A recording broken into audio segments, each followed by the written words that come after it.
semuanya, aku Yemima Anugrah Lestari. Selamat datang di YouTube channel aku ya. Nah, kali ini kita akan ngebahas tentang jurnalisme online dan jurnalisme multimedia loh. Oke, jadi kalian itu sadar nggak sih kalau perkembangan teknologi informasi itu menuntun jurnalisme berkembang sangat pesat. Proses penyampaian media pun berubah seiring perkembangan zaman. Hadirnya portal berita dan jurnalisme membuat setiap manusia dapat mengetahui tentang berita-berita terkini. Oke, yuk kita bahas. Tapi sebelumnya, aku mau kasih tahu ke kalian semua nih tentang tujuan utama jurnalisme. Jadi menurut Bill Kovacs dan Tom Rosenthal, mengemukakan bahwa tujuan utama jurnalisme adalah menyediakan informasi yang akurat dan dapat diandalkan kepada publik, sehingga mereka dapat menggunakannya untuk berperan dalam membangun masyarakat yang bebas. Namun, ternyata jurnalisme itu tidak hanya sebatas jurnalisme saja loh, tetapi terdapat jurnalisme multimedia dan juga jurnalisme online. Lantas, bagaimana jurnalisme dan jurnalisme multimedia itu? Apa sih bedanya? Yuk simak penjelasannya.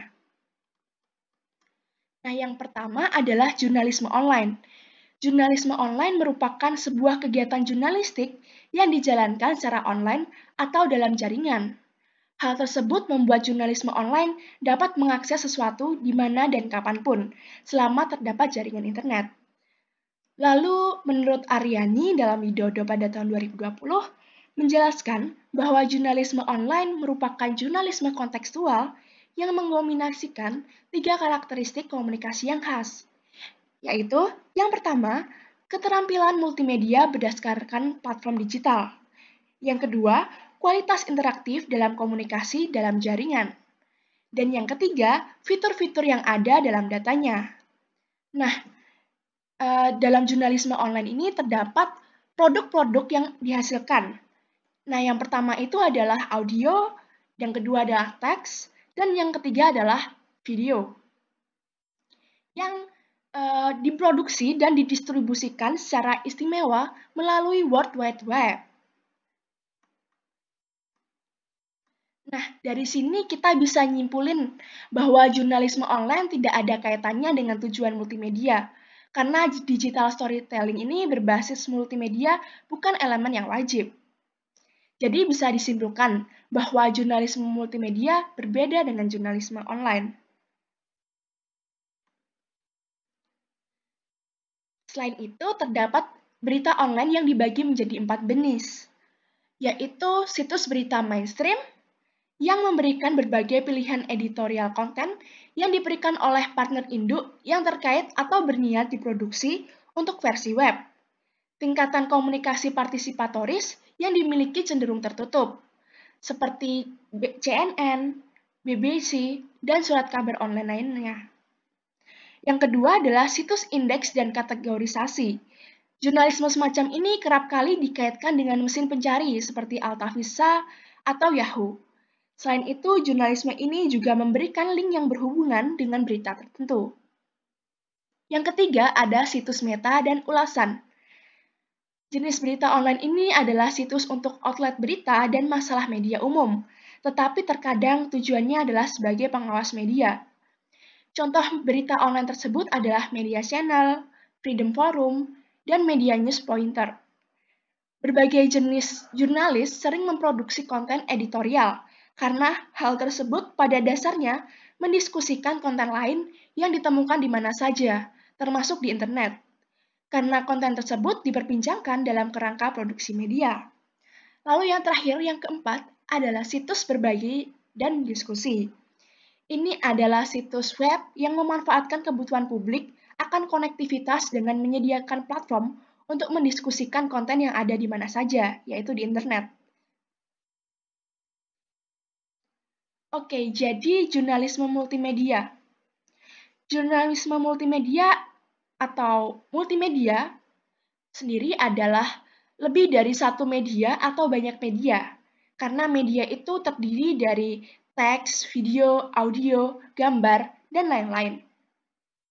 Singkatnya, multimedia ini merupakan kombinasi antara 3 media. Namun sebenarnya koran dan televisi ini tidak termasuk dalam media loh. Kenapa sih? Nah, menurut McAdam dalam Widodo pada tahun 2020 mengemukakan bahwa koran itu terdiri dari teks dan foto, yaitu dua media saja. Sedangkan televisi hanya ada video dan audio, yaitu juga sama dua media saja. Nah, multimedia ini merupakan sebuah kombinasi antara teks, foto, audio, grafik, dan interaktivitas yang terdapat di situs web dengan menggunakan format non-linear. Tujuan multimedia ini adalah memberikan cerita dengan cara menarik informatif karena informasi yang ditampilkan pada setiap media mempunyai sifat yang saling melengkapi, bukan mengulangi informasi. Lalu, hasilan internet ini pada dasarnya karena masyarakat ingin terhubung dengan orang lain dalam skala global yang tak terbatas. Situs ini dapat memanfaatkan potensi internet sebagai sarana untuk mengomunikasikan ide dan cerita lainnya.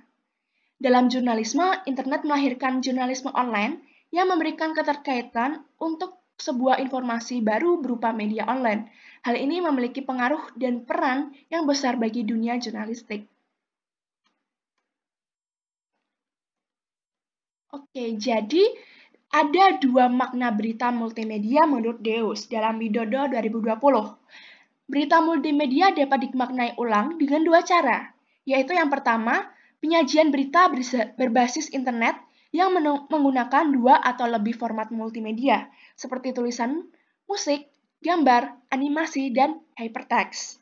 Yang kedua, menampilkan berita di berbagai media seperti situs web, newsgroup, newsnet, email, radio, teletext, TV, majalah, dan surat kabar.